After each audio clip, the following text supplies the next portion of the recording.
Hi Rajeswari, உங்களை பற்றி எல்லாமே நான் கேள்விப்பட்டிருக்கேம்மா. பார்த்துருப்பீங்க, அவங்க வீட்டில் மின்சாரம் கூட இல்லை, வெறும் கேண்டில் லைட். அந்த லைட்லேயே வந்து இவ்வளோ படிச்சிருக்கிறாங்க.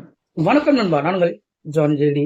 அதாவது ராஜேஸ்வரி அப்படின்றவங்கள வந்து மேக்சிமம் வீடு நீங்க பார்த்திருப்பீங்க. அதாவது அவங்க வீட்டுல வந்து படிக்கிறது கூட வந்து அந்த லைட் வசதி இல்லாத போது அந்த மெழுகுத்தி வச்சுதான் இவங்க படிச்சு வந்து அந்த அளவுக்கு பாஸ் பண்ணியிருக்காங்க.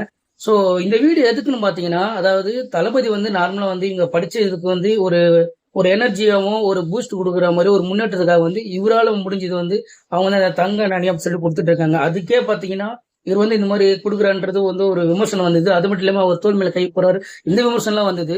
இப்போ இந்த ஒரு விஷயம் வந்து கண்டிப்பா ஒன்னும் விமர்சனம் வரும் நான் நினைக்கிறேன். அது வந்து எப்படி வேணா கொண்டு வரலாம், எப்படி வேணா பேசலாம். என்ன விஷயம் பாத்தீங்கன்னா, அதாவது இவங்களுக்கு வந்து தளபதி வந்து அவரால் முடிஞ்ச அளவுக்கு ஒரு 2 லட்ச ரூபா கொடுத்துருக்காரு.